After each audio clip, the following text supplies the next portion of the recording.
So I remember it must be 22, 23 years ago now when I first set up my own business. I had a full-time job and I had it was a great job actually. I had some really cool co-workers, had a nice company car, decent salary.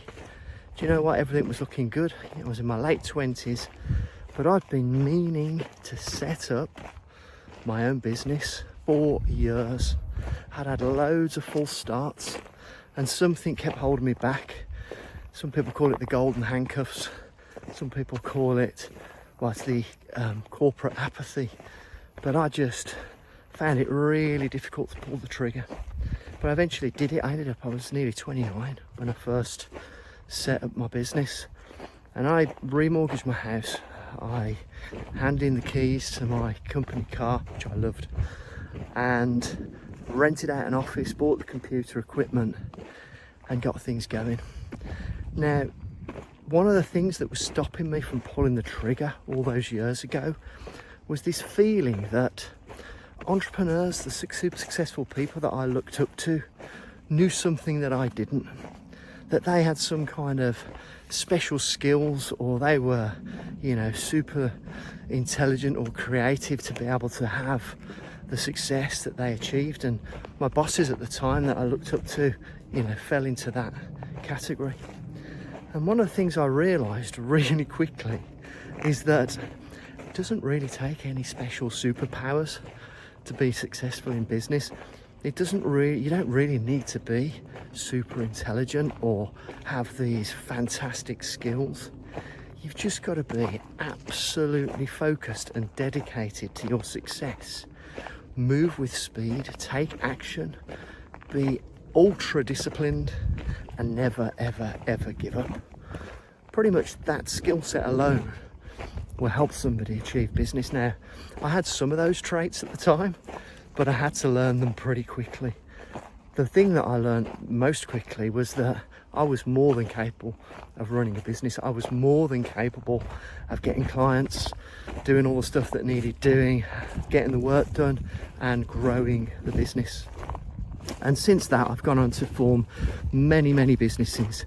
I've had all sorts of different sectors where I've had success, failures, business partners, done it on my own, everything in between. And throughout that period, I've now helped well over 300 people start their own business. And the thing that I see over and over again, and I've got huge empathy for it, is this corporate apathy. Because most of the people, to some degree or another, are similar to the way I was when they start their first business. They're usually in a job where, they're getting well paid. They don't feel satisfied. They're, yearning to be their own boss. And yet the corporate apathy pulls them back. They take their time. They make big plans. They plan over weeks, months, years, just like I did. And then when they finally pull the trigger, in nearly all instances, it's weeks, months, or even years too late. Because the truth is, if you've got that entrepreneurial itch, the first thing you've got to do is pull the trigger and take action. You've got to take informed action. I'm not saying you shouldn't plan ahead. But because of corporate apathy, because we are trained to have another meeting next week, we'll just wait another couple of weeks and we'll do X, Y, Z. Then we'll think about it a bit longer and then we'll have another meeting. This is the way we're pre-programmed in the corporate world. When you're an entrepreneur, you need to figure out what you can get done right now. Because every time you take action, you're another step closer to your success. And speed is absolutely key to success, because you can take action a lot of the time so much quicker than you expect. I see this all the time when people join the Blam partnership program. They sit and think about it. They've got all the information they need to make a decision, but then they plan ahead weeks or months, sometimes years, whilst they're waiting, because the fear of pulling the trigger, of finding out on what's on the other side, is the challenge that they face.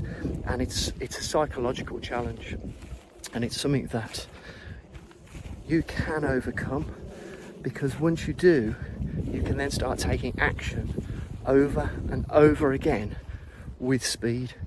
And that's what the traits of super successful entrepreneurs are. Money loves speed, guys. And a week is too long quite often to make a decision, let alone a month or months or a year. 9 times out of 10, the information is there for you to assimilate and to make an informed decision and then keep taking action. Money loves speed, remember that.